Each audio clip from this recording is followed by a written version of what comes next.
Welcome to Black and Blue Live, everybody. How you doing? Let me get myself on there correctly. How you doing, everybody? My name is Dale. I'm host of the Black and Blue podcast. Thank you, everybody, for joining me for this live version of Black and Blue Live. Normally, I got a new host, co-host is here, but she had a previously scheduled event, just like I did last week, so there was no live last week. But don't fret, she will be here next week, same black time, same black channel. But I got a dynamic show here today with some a variety of guests here. We got a lot of issues going on in our world today, and we kind of want to make sure that we come together and talk about these issues together. So we will. Looks like one of our guests is coming on now. All right, cool. So let me bring them on one by one. The first guest here, he is an author, a motivational speaker. He is also out here in California. Everybody, please help me welcome in Mr. Brian Porter. Hey, how you doing, Brian? Hey, doing great. Thanks again for having me on. Definitely appreciate it. Absolutely. Thank you for joining us. Thank you. All right, and our next guest here, he is a practicing attorney in the great state of Texas, Dallas to be exact. Everybody, please help me welcome in my man, Janera Boozer. Hey, what's up, everybody? I'm glad to be here. Look forward to a good discussion. Absolutely. Yeah, we were talking a little bit off air there. Sad day for you out there in Dallas. Man, it's rough, man. It's rough out there. Dak down, squad not looking too good, but we'll see, man. Hopefully we keep on fighting. Yeah, no doubt. All right. And our next guest here, he is a police officer also out in Texas, but he is in Austin, Texas. Everybody help me welcome in Officer Jeremy Bohannon. Hey, what's going on? What's going on, man? I appreciate you having me on, man. This is exciting. Can't wait to get in this conversation. Yes, sir. And last but certainly not least, she just jumped on here, so hopefully I get her name correct here. Everybody, please help me welcome in from Tampa Bay, Florida, the new home of TB12, Keena Seith. You got it right. How you doing, ma'am? I'm doing great. Thanks for having me. Yes, glad you could make it as well. Did I get your name correct? Yes. Oh, see, it's just my journalistic side of me. I'm just sounding out the words. So I'm glad everybody's here. Like I said in the intro there, we're going to have a dynastic conversation here. We got a lot of things going on in our world today. Police, community and police relations, and that's what we want to kind of talk about to get some healing going. But before we do that, let everybody talk about themselves real quick so the audience can get a feeling of who you are and where you're coming from. So, Brian, why don't you tell a little bit about yourself real quick? All right. Well, thanks again. My name is Brian Porter. I'm a motivational speaker. Just finished writing and self-publishing my 4th book. I got a podcast, Brian's Place, on Anchor FM. I love bringing hope and inspiration to people, especially with everything that's happening. People need it, and I'm grateful for that. All right. Thank you for being with us. Next up, Janera, why don't you tell everybody a little bit about yourself? Hey, what's up, everybody? Like Dale mentioned, I'm Janera Boozer from Dallas, working here now. Licensed attorney in the state of Texas. Did undergrad at the University of Miami and then law school at Howard. So fairly diverse experience, in terms of geography. So now I work in the banking regulatory space, safety and soundness for institutions. So essentially I tell people when they put their money in the banks, we try to make sure that the banks aren't being too risky with the funds. And obviously there are a number of compliance related issues that the banks are subject to. So just making sure that they're staying within the parameters of the law, remaining safe and sound. So that's a little bit about me. So look forward to deeper discussion. Absolutely. Thank you for coming on. And Keena, why don't you tell everybody about yourself real quick? Like you said, my name is Keena. I'm one half of a podcast I co-host with my husband called The Nerdy Wes. So we like to talk about nerdy topics, but every now and again, I like to get into things a little bit deeper, keep up with what's going on in my community and how I can be of help to make a positive change. I have a bachelor's in psychology, a master's in business administration with St. Leo College here in the Tampa Bay area. and I'm a civilian, but I used to be in the military police for about 5 years, and I was a probation officer for about 13. For the past 3.5, 4 years, I've been a training specialist with my county, and I do different process improvement training, different soft skills, and basic technical skill training for the people who work for my county. That's and what's looking up. forward to today's conversation. Yes, and we will get to it. And I love the nerdy space. Kind of a nerd at heart myself too. So we'll talk a little bit about that as well. And then last but certainly not least, Officer Bohannon, tell everybody about yourself. Officer Jeremy Bohannon with the Austin Police Department. I've been with Austin for about 8 years. Before that, I worked about 4 years with the University of Texas Police Department. So I've been through 2 police academies. Went to college at Washington State University, played football. I tell people, I got a sociology degree, but really it was more of a football degree with a sociology major, if you understand how student athletes work. But I'm super involved in the community, doing a lot of community policing, been doing that for the last 6 or 7 years, extensively and exclusively. So I'm just excited about this conversation. Absolutely. Great. So before we get into our conversation, I want to remind everybody that we are live on Facebook, YouTube, Twitter, Twitch, and Periscope. So your comments and questions are welcome. So send those in when you can. So again, we are live. So bring in those comments. There may be some technical difficulties along the way, and because we are live, but we will work through those. And again, let's get to this conversation. All right. So we all know what's going on in our world today. It all started out. It's 2020. 2020 is a B, right? I mean, first off, start out Kobe, right? Kobe Bryant in the helicopter crash out here in California where I'm at, and then the lockdown with the pandemic, and then after that, everything just went downhill from there. We had George Floyd, we had the Atlanta incident with Ahmaud Arbery, and then we had Breonna Taylor as well. So we want to talk about that because we had some resulting protests and riots that went along with that. So we'll talk about that and try to heal the community here. So what was your feeling? Let's ask everybody about that.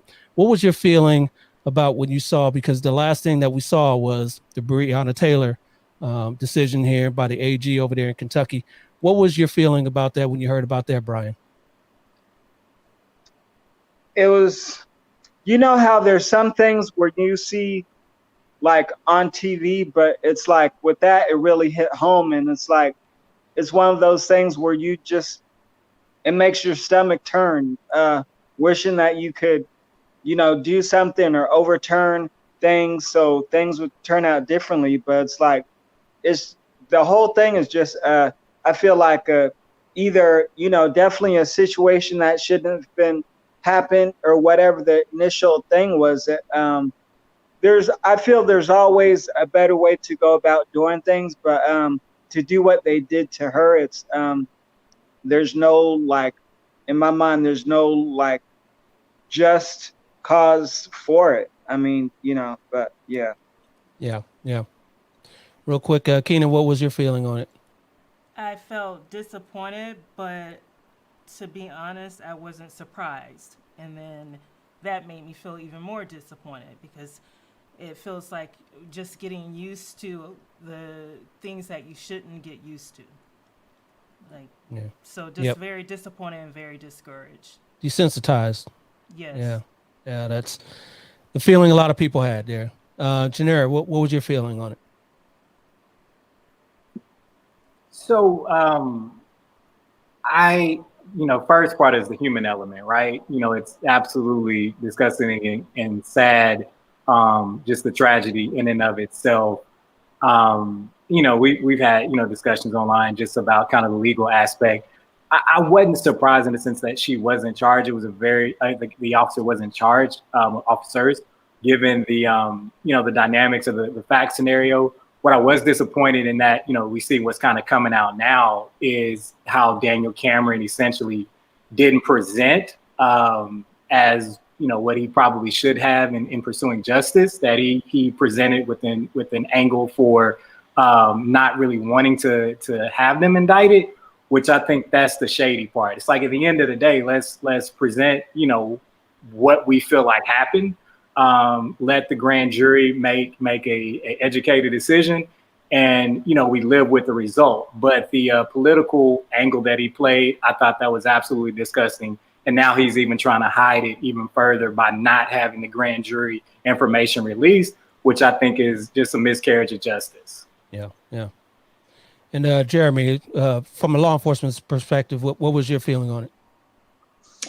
I was disappointed, and really it wasn't, the actual action and everything else. And like everybody's saying, it is desensitized, just the process in itself, I think, whenever you have a lot of distrust, between, the system and the community, everything's going to be scrutinized, no matter what, and so there has to be more transparency. Somebody has to be held accountable for something. So if it was, something along the way, whether it be Daniel Cameron or the judge or, the officers, whoever it may be, somebody should be held accountable for that. At some point, the system did not work for Breonna Taylor, and it doesn't work for a lot of people in this country. And so something needs to be changed, and there needs to be positive change and something that's equal and fair for everybody. Yep. I don't want to get into the technical aspects of the case, and I've had a lot of debates on that. I really want to get on to where we go from here. But before we get to that, let me ask some of our civilians here on the panel here, what your prior experience with law enforcement had been. Keena, why don't you tell anybody any prior experience? What you said you were in the military police. What about prior to you going into the military, and about since you getting out, for that matter? Prior to, because I joined really young, there wasn't much experience with law enforcement other than people in my family who may have had contact with law enforcement. And I won't say it was negative, but I won't say it was positive either. So okay. The perception was always one of distrust. Yeah, that's the prevailing sentiment from what I'm hearing from a lot of people. Brian, what was your experience with law enforcement? Has been your experience with law enforcement? Previously, there was this time where I got off work at like 11 at night and had pulled over real quick to check my tire and ended up locking my keys in the car with the car still on. So I guess someone had passed by and called the police. And next thing, like 3 police cars showed up, and for the next hour, they like had me sit on the ground with my hands behind my back, like I had done something, and just talking and joking. Then finally, after that hour, they called the tow truck for me, and it's just it's sad, And of course, there's been other times, like recently we conducted a youth march locally with some awesome, amazing police officers. So I've definitely met some good ones, but so I've experienced some bad ones as well as have great relationships with some good ones as well. Yeah. And Janera, how about yourself? So like the rest of the panelists, I mean, my experiences have been mixed. So, I give kind of a background, and I think like Keena was saying, two of my best friends, their parents have had, really good careers in law enforcement. So, we've been, best friends essentially since we were itty bitty. So I grew up, one of them was the police chief in Arlington, which, that's where the Cowboys play essentially. So it's probably the first Black police chief, one of the first, at least in the area. And then one of my other best friends, his mom and dad were both had really good careers in the Fort Worth Police Department. So, growing up in those spaces, we see the officers at games, it was solid. But when I got to be a teenager, and you start to see kind of how you're treated differently, just essentially, I imagine like most of us on the panel, you start driving, your interactions with police get a lot different. And so I can just remember some of just the stupid stuff, being harassed. Like I had a really raggedy car. I had an officer pull me over one time. He was like, what's up with your steering wheel column? Looks like it's been messed with. I'm like, dog, do you see the rest of this car? Like everything is messed up, homie. Like, what are you saying right now? Even like at UM, Me and the fellas, we're just coming back from school, getting some wings, 4 deep in the lack. Two of, Coral Gables PD pull us over, officers on both sides of the car. It's like, dog, we just going back to campus. And we mess with, when our homies was driving, it's like, dog, you have to give a full-on resume to get us out of there, dog. You know that. So he's literally, I'm in architecture school, getting back to the building to do this work, yada, yada, yada. But it's like, those are the experiences. And I mean, I could probably count to 10 just in terms of like that type of just silliness. So, it's obviously, it can be tragic in those instances. I try not to compare my experiences to those, but yeah, I mean, it's been some stupid stuff, at least from my perspective. Yeah. We've all had those experiences, even myself being an officer now for over 20 years. And, Jeremy, you'll talk on the same, you'll speak on the same. So why don't you tell anybody about your experiences prior to being in law enforcement, and maybe even since you've been in law enforcement? Prior to law enforcement, the same thing. I never thought I would ever get into law enforcement. I was an athlete, so be coming home late from games. After a long travel game, 1 o'clock in the morning. Driving the roommates home and getting stopped for pretty much no reason. It seemed like, getting asked to get pulled out of the car as soon as they find out we're athletes, and we show them we don't have nothing. They usually let us go, but we've had a lot of things happen, especially in college. I was actually a part of a huge class action lawsuit that the officers just literally just sprayed a whole frat party. It was a black frat. We're at a pretty much predominantly white school. Just sprayed the whole party, the inside. I mean, people were getting trampled and everything, and it was for no reason at all. They said there was a fight outside and they wanted to get everybody out, so they just sprayed us all. So I've had my moments with them, and then afterwards, really what it's done is it's kind of allowed me to understand that there is distrust, because I was one of those people that didn't really trust or wasn't comfortable around police officers. So that kind of led me into a direction of, okay, now that I understand what it's like being on the other side, how do I fix it on my side, right? And so having that understanding really helps me when I'm going in those situations and I see another officer stop in a car like Gennaro was in, and helping people understand that just because somebody's nervous doesn't mean that they're a criminal. That doesn't create criminality just because somebody's nervous they got stopped. And a lot of people don't understand that because they were always taught and they've always known, hey, you need to trust the police. They're here for you. They're your friends. And they haven't had those types of experiences where they can see that they don't get the benefit of the doubt. And so that's kind of where what's led me into the direction I'm going as a police officer. Yeah, that's kind of like my story as well. I wanted to change things as well from the inside instead of complaining or, taking up arms or something of that nature. I came up during, Rodney King, and I remember that feeling when that verdict went down and the riots not out here in LA, when all that happened. And, that's kind of what spurred me wanting to become a police officer, because I wanted to kind of change from the inside. So, there's all of us are doing our part. And that's why we're here to talk about what we can do together to move forward. And that's where we're at today. So we've got these issues, with the protest and Jeremy, that is everyone's constitutional right to do so. And we support that wholeheartedly. We want everybody out there to exercise their rights safely. And but when you take it across the line and people start getting hurt, then that's when we as police officers need to step in. What do you guys feel about these protests that are going on? Have any of you participated in any of the protests or the walks or marches or anything of that nature? What about you, Keena? I haven't participated in any of the protests. I don't have a problem with them, but I'm one of those people that I like rules.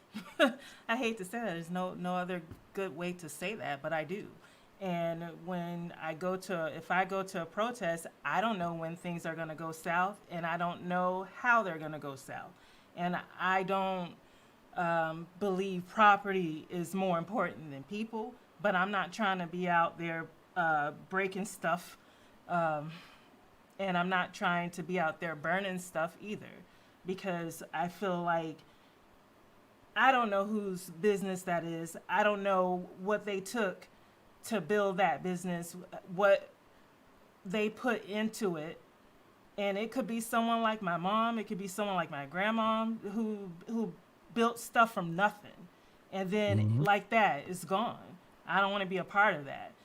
But I'm not knocking anyone else who is doing it, because I also have to respect it was people who did protests just like that that got me to be able to, as a black woman, do some of the things that I'm able to do today. So I'm not knocking that, but everybody has to know their role and what they're built for. And I know I'm not built for that. So now I have to find another way to be a part of the solution. And that may be doing stuff like this. So yeah. I'm still trying to find my way. So. All right. We appreciate you, though. Gennaro, do you have any feeling about the protests and wanting to get involved in any way? Sure. So I think, like Keena mentioned, I think, we should all protest, in whatever manner that we see fit, whether it's, marching, whether it be, social media, what may have you, whatever suits you. Obviously, want to make it within the confines, safe, safety and no, harming of property and that whole deal. But, I think that I like the quote from Frederick Douglass. He talks about power concedes nothing without a demand. And so this idea that we as Black people or minorities in this country are going to get any type of equity or equal rights in this country, just simply asking for it. And again, I'm not advocating any, bizarre activity or anything like that, but America has shown us that ain't gonna happen. Like, people aren't just gonna do the right thing, right? What have we gotten here just by people doing the right thing? So it has to be some sort of confrontation. And I don't mean, again, no physical violence or anything like that, but you have to disturb the apple cart for there to be any true change in this country. Our history has shown us that, right? So I support, like I say, all of the protests that don't lead to any nonsense or anything like that. But yeah, I mean, America has to be directly confronted by that. I mean, the power structure for us to achieve any meaningful gain. So yeah. I'm an advocate for it. Yes, sir. Absolutely. And, I've been, on the front lines here, having to be out there on the front lines with the protest. And, we've got officers out there that are putting their lives in harm's way, so that people can protest. And we want to make sure that people are out there protesting correctly. I've got absolutely no problem with that. Sometimes I want to be out there myself, but, like you said, nothing is worth property, like Keena said. No lives are worth property. So let's just keep it on the protest tip, and we'll be safe with that. Jeremy, you've been, I'm sure, any protests out there in Austin? Oh yeah, we've had some big protests since day one. Still going off and on a little bit now. Kind of just the same that everybody else is saying. I actually, got off of working like a 12-hour shift, and I came home and I was able to see a lot of things happen. And TikTok was a crazy tool because there were actually people posting videos of actually things that were actually happening. And I'm like, man, that's kind of what I saw, and really there's a lot of people out there that really want change, right? There's people that, when you talk to them and they're talking to you, they actually have real solutions or real things that they want to talk about, want to know. And then there was a whole nother group of people that did not care about anything and just, it was F you and, calling you the N-word, and they didn't even look like you, you know what I mean? And so I kind of saw that as, like I told you before, my grandfather was a pastor, and I think I saw a picture with him and I knew that he would want me to go out there and talk to people. And so that's what I did. I actually went to the protest. I didn't have my uniform on. I had a T-shirt on that said Beyond Optimism. I had a police hat on it. So, I was going into the fire, you know what I mean? And so people knew I was a cop. And I went with my brother. And I just wanted to go talk to people. You know what I'm saying? I really wanted to just listen and see, what people had to say, but also give the message like, hey, guys, I see that there are people out here that do not care about change at all. And they just want to see destruction. And a lot of those people, they're not even a part of whatever your organization or whatever your movement is.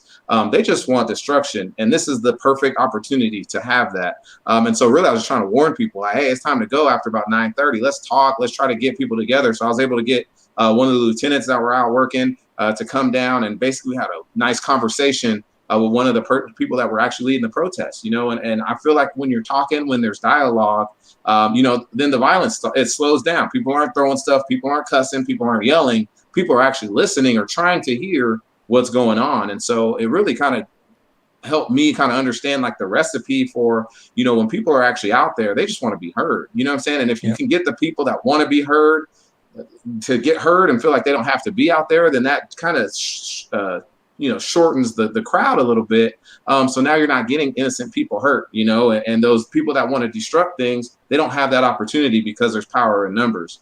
So, I had a different experience, on both sides. And that's kind of why I kept pushing and still pushing for change. Absolutely. And that's kind of why I want to bring us all in here so we can have that dialogue. And before we move on, I do want to remind everybody again that we are live on Facebook, YouTube, Twitter, Twitch, and Periscope. So bring in those comments and questions. We are welcoming them. So make sure you do that. Let me ask everybody here on the panel, what do you think is the biggest issue facing police in the community as far as our relations? What do you think at a lack of communication? What do you think is the problem there? Yeah, I see you nodding your head there. You said it, lack of communication, lack of transparency, and distrust. So Yeah. a lot of people feel like the police department, they don't know really what they're doing, so they make up their own answers of what they're doing. Oh, they're just here to police us. They're just here to lock us up. They're looking for reasons to lock us up. And if you never come out and interact with the community, how are we supposed to think anything different? So communication's that's a big one, and transparency. Absolutely. Brian? I've had some, been able to have some great dialogue with local law enforcement, and, we've been able to be transparent with one another. And what some of them have shared is that some people, when they put on the uniform, they over abuse the power and, take it beyond, they over abuse the authority they're given. But I believe that there needs to be communication and understanding on both sides, because it's not just a one-sided thing, but it takes both parties to, have mutual understanding. Yeah, absolutely. Janera, what do you think is one of the biggest problems in the relations between the police and the community? I think it's, the historical, code of silence, and many of the colleagues have mentioned the lack of transparency, lack of accountability, and this just like the inability or lack of a desire to rethink what policing should look like. I think, ultimately the system in some regard has to be totally uprooted. Simple things, officer training. Like we have a horrible example, tragedy here, in the, I think it's called Wolf City, just maybe about an hour and a half east of Dallas. And so I think the guy had maybe a few weeks, very like limited training. And he's 22 out here and kill someone. It's like, what are we doing? You know what I mean? Like how does this happen? And just being able to truly unpack this thing. And like I say, when there are instances, I'll plug Dallas for a second. When there are instances of wrongdoing, I'm glad that Dallas County now has, at least in some regard, a district attorney and a judicial structure to where when wrong happens, officers are going to jail. And that's very rare. I think, Dallas might have the only 2 officers that have, got convicted of murder in, it's probably been decades. So I think that, speaks to a positive change. But ultimately, yeah, there has to be, training has to shift. The code of silence has to shift. I think the mental health is the other part, that needs to really be taken into account, because it's a very stressful job. And I'm even in favor of it. It is a stressful and tough job. It's like, why are we paying, $45,000 for this job? Like it's a joke. So I'm even an advocate of, hey, let's put some more cash on the table to get, a better candidate pool. Perhaps, perhaps I think there needs to be more education, because we know that education is not the, a panacea for everything. But if you expose, people more, have them interacting with people of different backgrounds, learning different things while they're in college, as opposed to, I think, you might have to have 30 hours or something like that to be a cop, or maybe 45. It's like, let's educate, let's diversity, let's, expand the mind state, and hopefully we can get better. So that's my, kind of quick version of it. Yeah. I spoke with a deputy chief over there in Arlington a little while ago, Tarek McGuire, and he told me about their police department, their education, their training, and they need a bachelor's degree to be hired over there. So, just getting that education, that diversity in the police department is a big thing, and it's not obtainable for all departments. I know Dallas has a problem right now with retaining people, because their pay structure over there isn't what it is around around Arlington and other spots like that. So people are leaving Dallas to go to these other spots after Dallas trains them. So yeah, it's tough all the way around. It's tough out here in LA, and it's tough everywhere. So yeah, we had a comment coming up here on Facebook from Vivi V. She says, what would it mean for the police department to be transparent? What does it look like? Oh, go ahead, Keena. I'll just answer really quick. And I think this is different per person. But for me, what are they doing with their budget? Like you get this budget. Is it just going on paying salaries, or is it going on ongoing training? And what does that training look like? One person on the panel mentioned it already. So he brought up some very good points of the type of training that would be beneficial. I would add to that communication, training on the different types of mental health issues that people have and how to deal with it, and not just stopping at police academy, and not just having your training where you're learning, making sure you're still physically fit or you're able to hit a target, but other types of training. And you guys might already have that, but it's not transparent. So those of us in the community, we don't know. So that's a start for me. Right. Yeah. Good, Jeremy. So I'll try to, I want to get you guys to kind of understand like kind of where I'm at, somebody in the middle.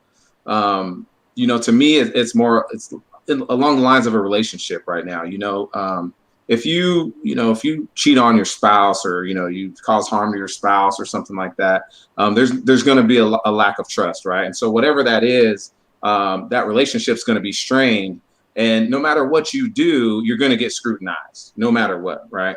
And so police officers need to understand that they're in that boat right now, getting scrutinized. Everything wants to get looked at. If you spend two minutes late at work, or I want to see your phone, who are you talking to, who are you text messaging? And that's the kind of relationship that we have right now. And the only way to bring that back is to really want it really hard. Pastor Mike Todd said, trust is lost in buckets and gained back in drops, and so we're in that drop phase right now. And we got to figure out a way to fill that bucket up, right? And so when you talk about transparency, you talk about accountability, you talk about all these things that we need to be doing. The first thing that has to happen, especially on the police side, is we have to understand that we've been on the wrong side of history for a long time, pretty much since the beginning of policing. You can take it all the way back to the very beginning of American policing.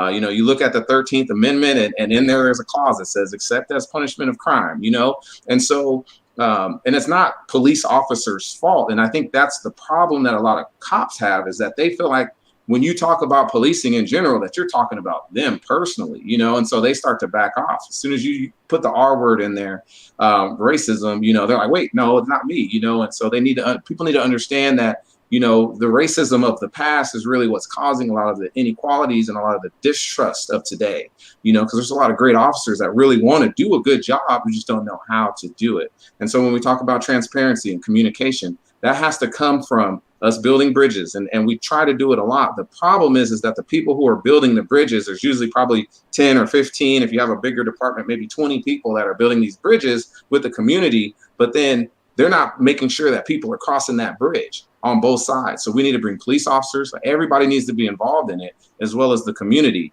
And you need to have these discussions. Hey, what are you doing for training? We let the community know this is how we train. We let the community know these are the things that are in our policy. This is what it is. And have these discussions with the community to say, hey, is this something that the community can get with? And if not, give us some data, give us some information that you think would be better, and we'll see if it works for us. And we'll try if it does. But if it doesn't, we're going to keep doing what we do. But you guys know what we're doing, and we're not doing this on the back end of a critical incident. So then it seems like, oh, we're trying to cover up something that happened yesterday. But if we do it beforehand and we get all this stuff out there, now if there is a critical incident, which there will be another critical incident, it's inevitable. At least people understand the process. At least people understand the training and what we should and we shouldn't do, what we can and can't do.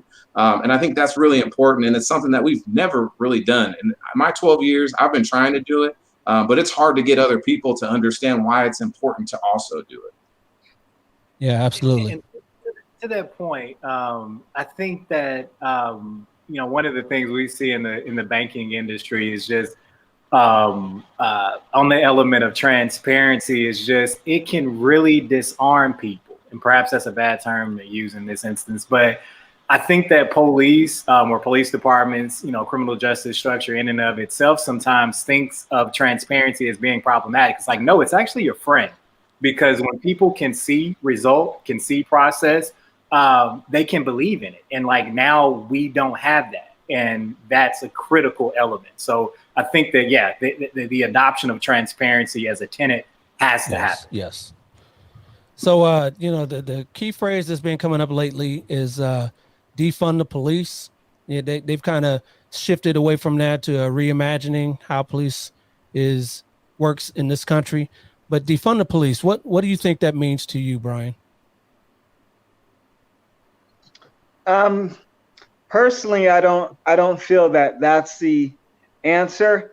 That's to me, that's equivalent to, say a couple doctors do a surgery bad and mess up, someone for the rest of their life. Well, you can't say defund all doctors, because just about every day people still need doctors. People still need some type of medical help. So defunding the police, I think it's I don't feel it's the right. It's the way they've generalized something that's, the good officers don't deserve to have their, salary taken away. That's just my perspective. But I believe there's other alternative ways to deal with the issue rather than just saying, oh, defund all police. That doesn't make sense to me. Yeah, I'm kind of hoping that and thinking that defund was a bad term that they came up with when they really meant shifting some of the funds towards mental health. Some of the things that police didn't have to deal with back in the day, like mental health, after school programs, a lot of those things that were cut and were left by the wayside. Now, police are the ones out there having to deal with your kids after school. Police are the ones that have to deal with people that are coming down out of rehab, or people that are just now coming out of prison because prisons are being overcrowded and they're not building new ones or what have you. All these things are coming to a head, and they expect the police to handle them. And, we're not really equipped to handle all those things. What do you think there, anybody on the panel there, about defunding the police? I think it depends on who you ask, because you'll get a different answer. And some people think it means, and they hope it means, completely get rid of the police department, replace it with some other entity. And then some people think exactly what you just said, Del, that it just means reallocating those funds to other social services agencies. I don't agree with that, because I feel like we pay enough taxes that there's enough money. There's enough money to go around to all of the different agencies that you don't have to take it away from the police department. And we don't want to replace one system with another one that we're going to have the exact same problems and new problems. because it goes back to lack of communication, lack of training, and now you're just going to have a social service agency that may not be as, and I'm saying may because I don't know. I don't work in these fields, so I don't want to generalize, but you may have some of the same problems, if not more. And at least now we can identify the problems we're having or we believe we're having with the different police departments and try to fix those. I don't believe in throwing out the baby with the bathwater. I'm probably not using that phrase right, but I feel like we can make what we have work. It just goes back to what Brian said earlier. It's a two-way street, and it's gonna take everyone coming together and trying to make it work. And we have to want to make it work. A lot of people don't want to, but like he said about the doctors, if right now I know who to call. If I need help, if someone in my family needs help, I know who to call. Yeah. What are we gonna do when we totally get rid of that? I don't know. And again, we are live on Facebook, YouTube, Twitter, Twitch, and Periscope. And Raj Murtaugh on Facebook says, bravo, Brian, to your comments there earlier. So we appreciate your comments there. Raj, we were talking about racial inequalities earlier. Do we think that there's really, I'm sure we do. It's a rhetorical question, but I still want to get your comments on that. Racial inequalities in the criminal justice system. What does that look like to you? What is going on with that? Anybody on the panel there? I'll go ahead and start, I guess. I feel like there's a lot of them, we look at like the disproportionality of things, and it goes all the way up to what I was talking about with the 13th Amendment and the disproportionate rate of African-American and Hispanic males that are in prison, incarcerated. The exonerations are just crazy. Sentencing is disproportionate. Police stops and who gets searched and who doesn't get searched. It's disproportionate. And so, a lot of times what happens is people are like, well, these are the statistics that we have here, so this is why we have to do this. And I think what we have to do is kind of peel a layer back from that and say, hey, why are the statistics the way that the statistics are? And so, that's what people talk about when they're talking about the system. It's more of some of the policies that were created. And, I'm kind of being in the middle. I'm in the middle of a lot of things. I don't care what political party you're a part of. It don't matter to me. What the main thing is, okay, we know that there are policies and there were things put in place that created the statistics that we have today, these crime stats, this disproportionality, this looking to see somebody with a different color skin and they're a threat or they're dangerous now, And so how are we going to fix that? I don't have the answer, but we as police officers need to understand that is something that is real for a lot of people. And we need to figure out how we're going to change the way that we police, change our culture so that we are not adding to that or we're not helping create it or make it worse. And we're trying to figure out how to make that better. Yeah. Do you find you being a Black police officer that you kind of help change that narrative in your department? Or do other officers, Caucasian officers, see you as one of the good ones, and so you're not really representative of everybody else out there?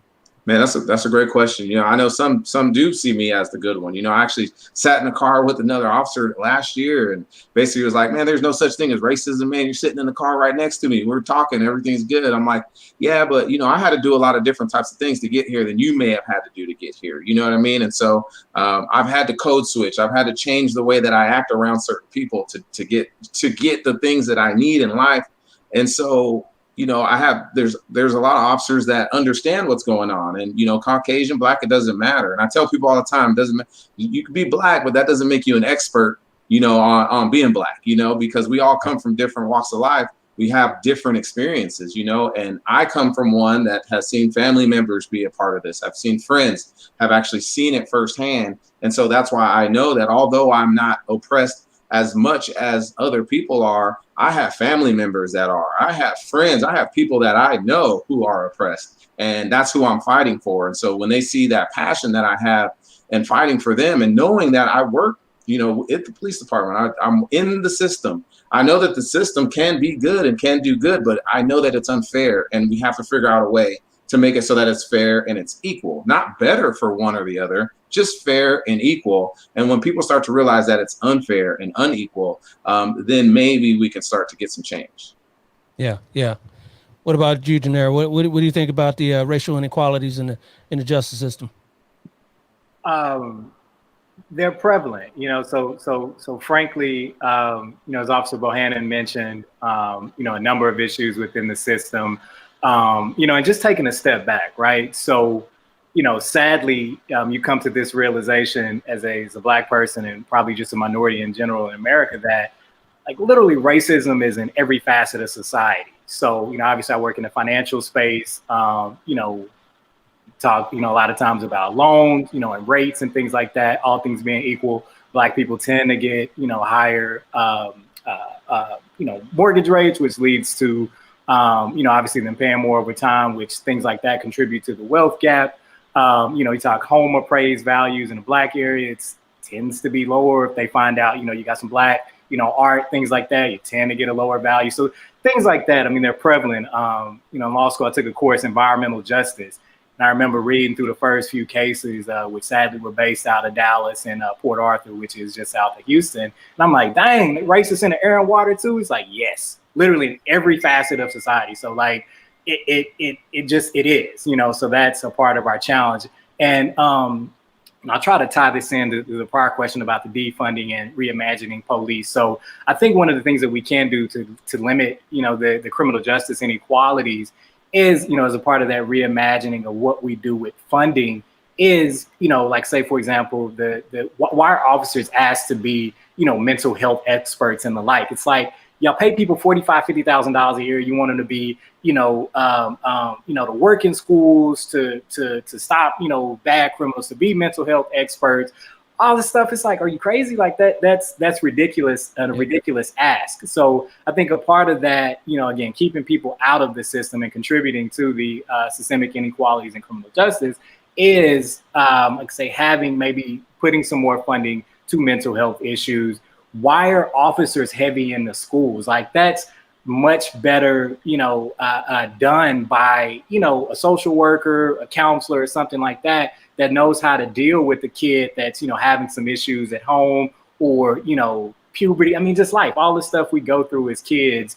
But yet, when they act out, there's an officer, and then you have the silly incidents, them getting brutalized by officers in schools. Like that to me is totally ridiculous. Like it's dumb. Like why is that even a thought?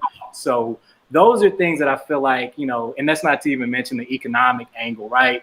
Just that's half the issue I would imagine that officers see, as the crimes, involving or revolving around money.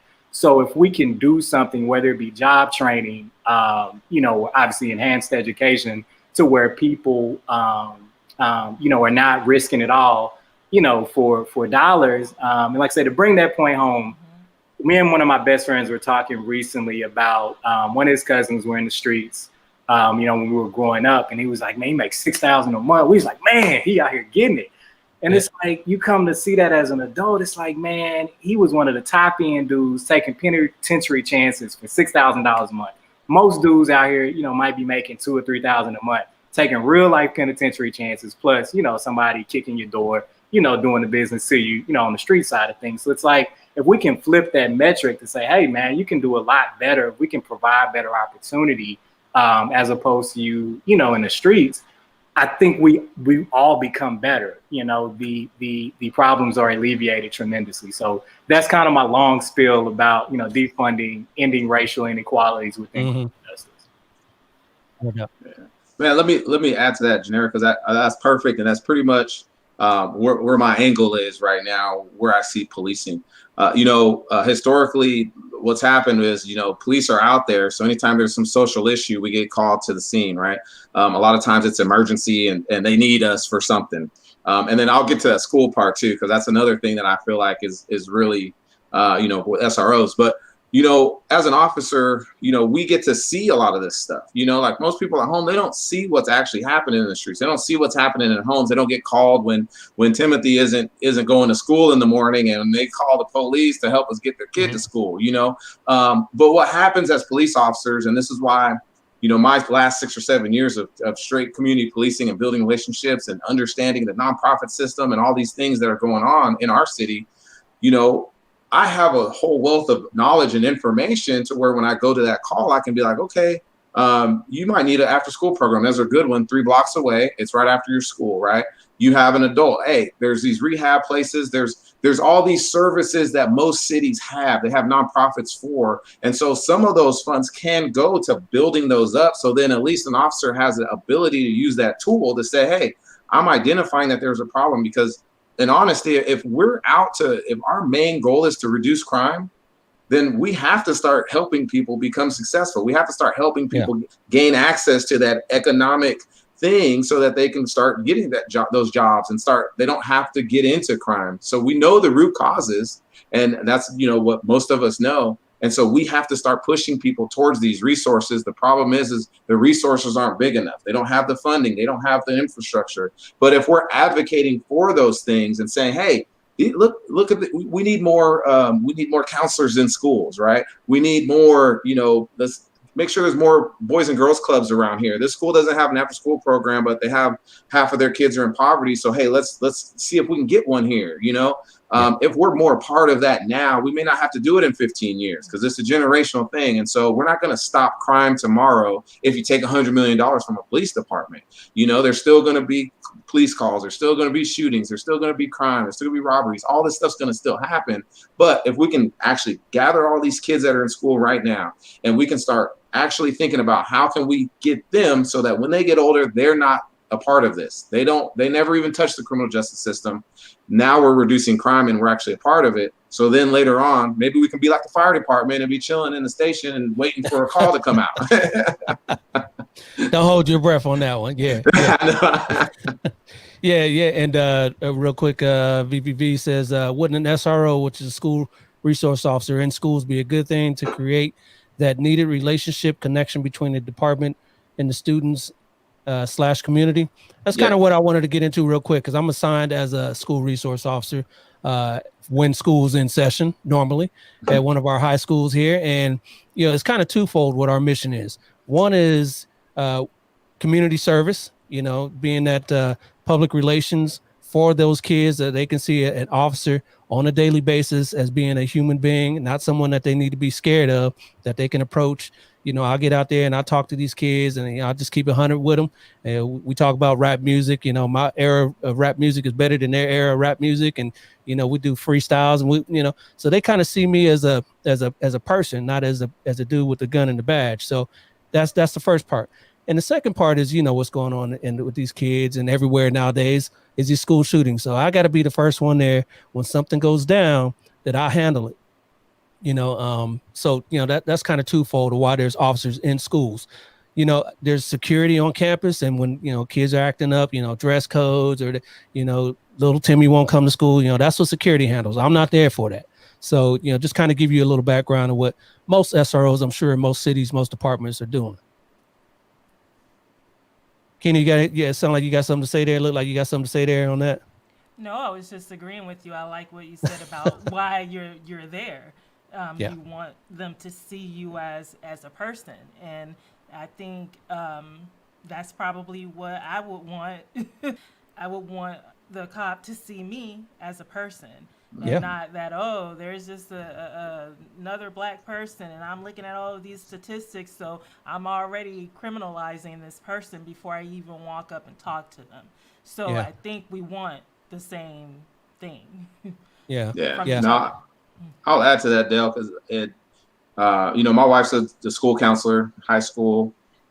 She's seen SROs come and go, and there's some great ones, and there's some ones that are just not so good, right? And that's the thing. Most people, they don't realize the importance of that connection that you're having with kids on a daily basis. Some are just there thinking, oh man, well, I'm going to sit here, mean mug everybody and look people up and down and see if I can catch something, right? Instead of being there to protect these kids. And, the main goal should be, hey, if I'm an SRO in a school, I'm like, man, I want every single kid to know me, and I want every single kid to graduate. be successful in life, and that's it. You know what I mean? And then just imagine somebody gets in a fight and you can come up and you know them by name, like, hey, yo, hey, man, hey, it's me. Hey, just stop. Come talk to me. Come walk and talk with me instead of slamming people on the ground, you know? And most people, when you get that badge, you get that gun, you get that power, and you don't even know how to talk to people, you know? And so we need more SROs that are like you, Dale. And, you know, we need less that are the ones that are just standing on the sideline, like they don't know how to dance at a club and, you know, just staring at everybody, you know, looking creepy on the side. Right. But how do we get more like you guys, though? Yeah, that comes in the selection process of who's going to be put in the schools. Is different. You know, some cities actually have their own police department in the school. Mm-hmm. So, you know, that's another story. But for like a city of my own, where the city police department sends an officer to the school, you know, we select who's going to be put in that school. So, you know, there's a selection process where they sit down and they decide, you know, well, this officer's put in for it, but I don't think he's going to be that type of person. And, you know, I think Dale will be a good person to put in the school, or officer so-and-so, or officer so-and-so. You know, we got 3 high schools in my city. So, you know, that's how we do it. So it's a little different from city to city. I'm sure you could speak on that, Jeremy. Yeah, I'll say that, you know, there's some like in my city, we have our own school district police department. I think it's more about culture, because even in city police, you know, even people who are out there in the streets, they need to understand the importance of it. And that's kind of what I was talking about before. Like, if you start to understand the importance of creating relationships and building relationships with people, it just makes your job that much easier. You know, like another officer can't go out and be like, oh man, well, Officer Bohannon was out there building trust with the community yesterday, so you need to trust me because he's doing all the work for me. You know, it's an individual type of thing. You know, I get people all the time like, man, if I see some cops walking down the street, you know, and I see you, and it's not because I'm black. They say the same thing with the white guys that they know too. It's like, if I see you walking down the street, then I'll stop and I'll stay and talk, you know, but if you're not with them, then I don't care who they are. They can be black, white, Hispanic. It doesn't matter. If they're walking down, I just don't trust them because I haven't had a conversation with them, or I haven't seen them out doing anything positive. And that's the thing, you know, so it has to be ingrained in the culture of every single department of policing in this country that everybody has to be building relationships. This is a building relationship, customer service job. You know what I mean? Like, that needs to be written in your job duties. But it's not. In the lack of consistency and training is an issue. Right. Because it's sad when you have people who get paid minimum wage at a fast food place, and I'm getting better customer service from them. I'm watching them get cussed out by, you know, Tom, Dick, and Harry, and taking it like a champ. But you look at a cop the wrong way, suck your teeth. Yeah. And I shouldn't say cop. Some cops, you're getting more of an attitude than you would get from someone who works in fast food. And it is different ways that different cultures communicate. I get really passionate about a topic. I might start talking with my hands. I might get really loud and start talking really fast. I'm not upset. I'm just passionate. And I'm talking to you two, you'll understand that. But I'm talking to someone else who might not be used to that, then it's a problem. She's aggressive. Belligerent. He's aggressive. He's belligerent. You know, so that training really needs to happen. And it goes back to what we all said at the beginning about communication. We need to have that training, and it needs to be consistent across the board. The laws need to be more consistent. I shouldn't get pulled over by Dell one day and Officer Bohannon the next day and have I shouldn't be driving if I have a suspended license, but I shouldn't get pulled over. That part right there. Yeah. That part right there. I've never had a suspended license. But if I did, telling on yourself, it's fixed now. It's fixed, right? Oh yeah. It was a long time ago. If you have a suspended license and Dell says, you know what, I'm gonna write you this citation. You got to go to court on X day. Have someone come pick you up. But then a month later, it happens, different person, and Officer Bohannon says, "Oh, you're going to jail. You know, you spend the night in jail, and that's okay. Someone could come bail you out." I mean, that inconsistency is a problem, and then it opens the door for people to say that there's racism because, you know, I'm black, but the person that got pulled over and got sent on their merry little way was white. So Yeah, that opens it's the crazy. door for people to say there's racism.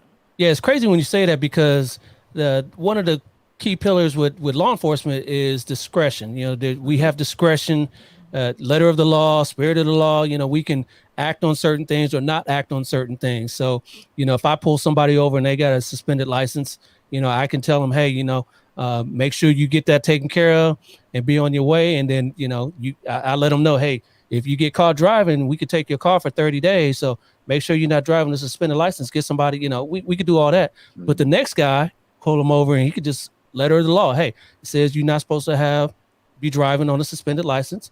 You know, here's your ticket. I'm taking your car. Get to stepping. It's And I'll be honest, tough that's because not the you got wrong that thing. discretion. Yeah, and neither one is wrong. Neither one is wrong, you know. And there's people that, you know, if let's just say, just hypothetically, like I had done that and let somebody go, and then they get in a collision 2 blocks down the road, you know. And that's the thing. A lot of people say, well, hey, this is why I don't do it, and that's their personal preference. You know what I mean? And it sucks. But that's just the way it is, you know. And that's what we talk about, these laws and stuff. And it's like, hey, this has to be, you know, the community needs to understand that this is what could happen, right? These are the things we have. Some officers have discretion, some don't, you know.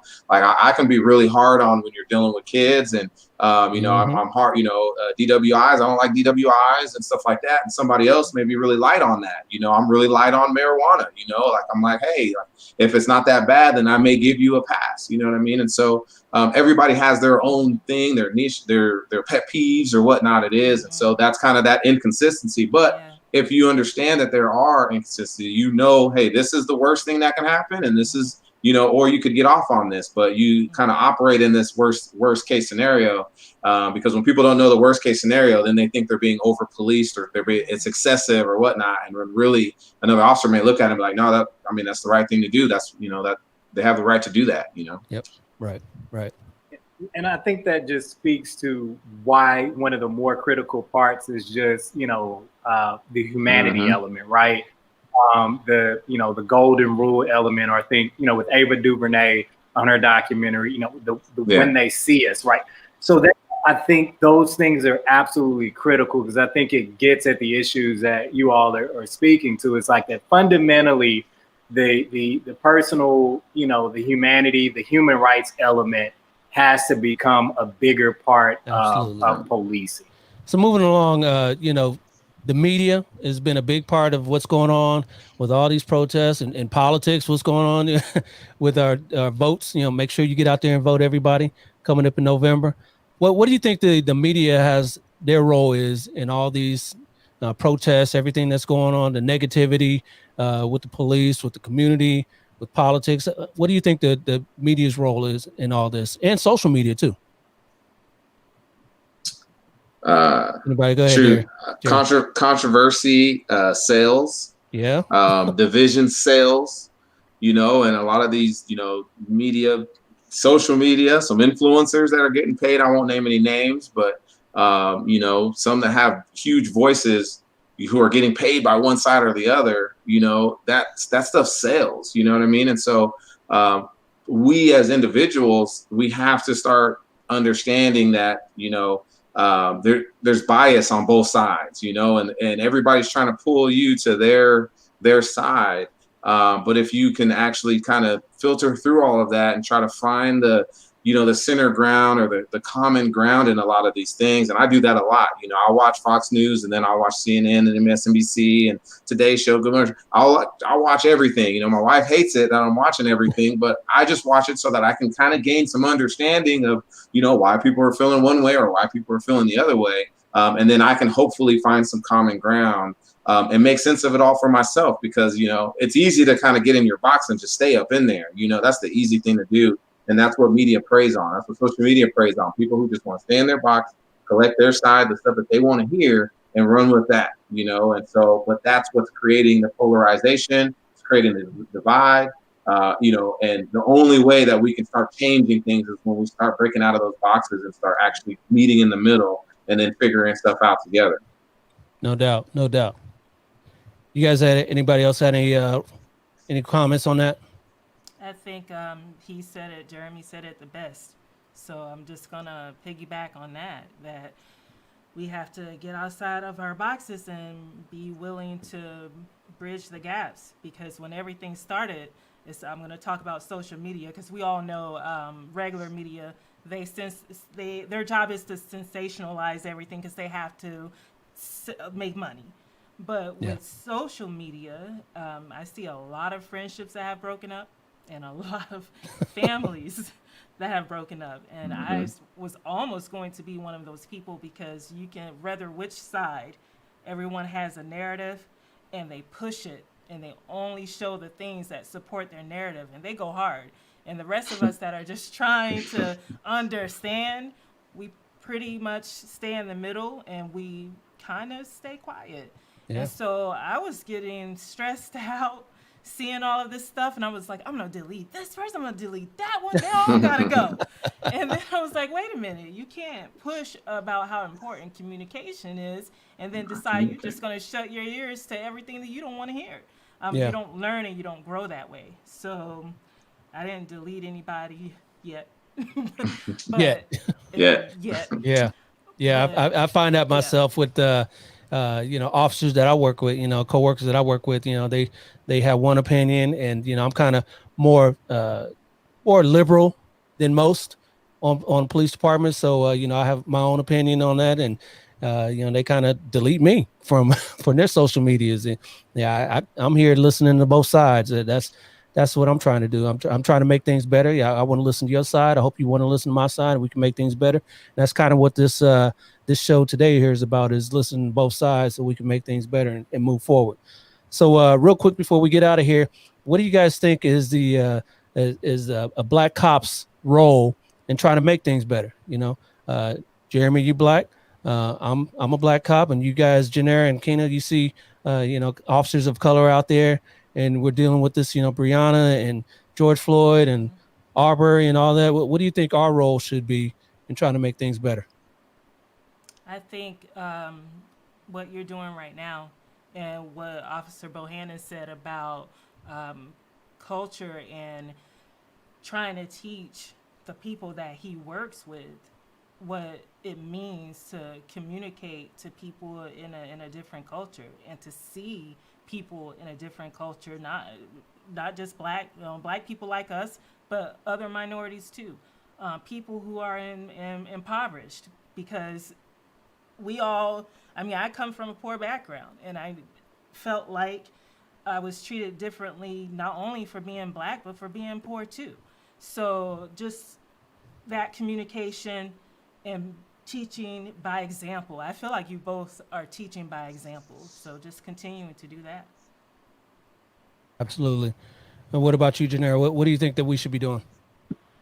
I think it's been summarized very well. The only thing I will add to that is just, I say this with full awareness of how difficult it can be speaking up. I feel like the environments for a lot of professional black people are similar, regardless of the different spaces we're in. But just continuing to find your voice and speaking up when there is wrong within the department, and when there are areas to improve. That has to be said. I know obviously that comes with risk. Like I totally understand it, and I don't take that lightly at all. But just continuing to find your voices, because without it, nothing will change. And I would say, just kind of an example of that. One of the things I feel like people are most disheartened by police activity. You think of the instances with the George Floyd incident, obviously, that you had multiple cops. I think one of them was maybe two minority that just sat there and watched. It's like, what are you doing? Speak up. And it's not just solely their responsibilities as minorities, but I think, as we're having this conversation, that's something that would definitely build trust with the people. And like I say, there are several other instances where, officers have just sat there while this, inhumane activity, law is one thing, but this is just absolutely inhumane activity is going on, and you're silent. It's problematic. Yep. Jeremy.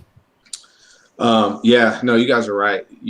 It is tough to speak out. Somebody had asked me once before, like, do you feel like it's your job to have to educate people? And my response to that is, if not me, then who? And so I can't, even on the police side, I used to say it all the time. I'm like, hey man, we're cops. We know what we're doing. So why don't we educate the community and stop, allowing the media or allowing somebody that's never done the job, educate them on what we can and can't do. That's where a lot of things get mushy. Same thing with, being black, and I think the biggest problem is that, being black, people think it's a monolith and we're all exactly the same. And kind of what I was going back before, we all have different experiences. So the problem is you may listen to one black cop who may be like, dude, there is no racism out here. They're talking mess, and this same thing. He said it. See, I said I wasn't gonna say no. I said I wasn't gonna say no names, man. But and not to knock him, he's no longer doing it, but he's been getting paid by one side, and so that's what he's supposed to do. And so, as officers, we need to allow people to understand, like, yo, he doesn't speak for me. You know what I'm saying? Like, if you know me, you've been working with me forever. You know who I am. You know the type of person I am. You know the type of police officer I am. I care about my job. I care about my department. I care about the people I do it with. But I also care about the community. And I know there's a lot of things that we need to change. And so the worst thing that we could possibly do is feel like everything is great and we don't have to change. And, at that point, I'm going to keep pushing until I see change. And if I don't see change, I'm going to keep pushing until I see change. You know what I mean? I'm not going to run away just because it was too hard to do. And so, until somebody cuts me off or cuts a cord and say, hey, you can't do it no more, I'm going to keep doing it until I see things going in the positive direction. And just stopping just isn't an option. No doubt. No doubt. Well, I think we're coming to the end of our discussion here today. I want to leave everybody here with a final word on the way out the door. What do you think the audience should gain from what do you want the audience to know on the way out there? Go ahead, Keena. I just think that do more of what we're doing right now, because this has been a really positive experience. And, a lot of kids growing up would say, I want to be a cop, or I want to be a fireman. You don't hear a lot of kids say that now. So that respect is gone, but you can get it back by doing things like this and not just talking it, but actually doing it, doing the things that you guys are saying that you're doing, and pushing for policies for other cops to do the same thing, to make it be part of their job, to be community relations, to do some type of community relations, because we need that.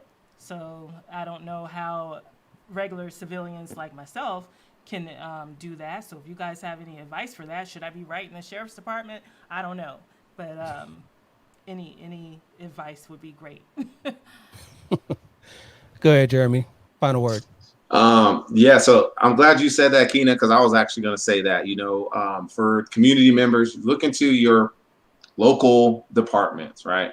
I think the biggest thing that the worst thing that we do is, I'm in Austin and something may happen in Minnesota or in New York, and then that is reflected back on me. And that's how every officer feels in this country. And what people forget to do is look at their police department, look at their police department's policies and procedures, the people who are in there. And if you're somebody who's trying to get in touch with the department, don't just stop at making one contact or making one email to somebody. Send a bunch out. You know what I'm saying? You never know. Every officer is different. If you send something to me, I'm going to make sure I'm there. I'm going to do whatever I can. And if I can't be there, I'm going to get somebody else there. But you may be able to hit somebody else up and they may be like, forget it. I'll come back to it later or something. So don't stop trying, because there are people in every single department who want to be involved, who want to do stuff. And sadly, the way most departments run, the communication even internally just isn't there. That's why a lot of us don't know when stuff happens until we see it on the news, even within our own departments. So keep trying to get in touch with your department. If you have an event coming up, once COVID's over and you want some officers to show up just to say hi, just say that. Hey, 15, 20 minutes, just come by and say hi. We got some food for you or whatever. Extend that arm out as well. Don't wait for the department to do it, because they're busy doing other stuff too. So if you're a community member that has things going on, just extend that arm out. Just keep doing it. And eventually it'll catch hold and it'll make your community a lot better. Yeah. Something I don't know, when's COVID going to be over? Wait, hold on. Let me call the president real quick. He said he's immune. He said it already. So. Yeah, we're gonna have a vaccine in a couple of weeks. Yeah, right. Janera, final word. Just tell people, just advocate for justice, advocate for what's right. Don't support things that you would not want done to yourself. So I think, a lot of these issues are solved when we start to see ourselves and other people, and we respect their humanity. And I think if we use that as a premise and advocate, through those channels that Keena, and Officer Bohannon mentioned, so obviously we got a big election coming up. So advocating for what's right through those channels and within your community ultimately gets us to a much better place. Absolutely. And like you said, everyone's been saying, make sure you get out there and vote. Whatever side you're on, make sure you get out there and vote. That's one of the biggest things you can do, exercise your right to vote. So I appreciate everybody for coming on. Again, I hope everybody understands what we went through today, what we were talking about. I appreciate everybody for coming on. We had a really good discussion. My name is Dale. Make sure you check out the Black and Blue podcast. It's coming up tomorrow with Officer Elmonte McMillan of the Houston Police Department. Make sure you check that out. My name is Dale. This is Black and Blue Live, and we out. This has been a Maitre D Entertainment presentation.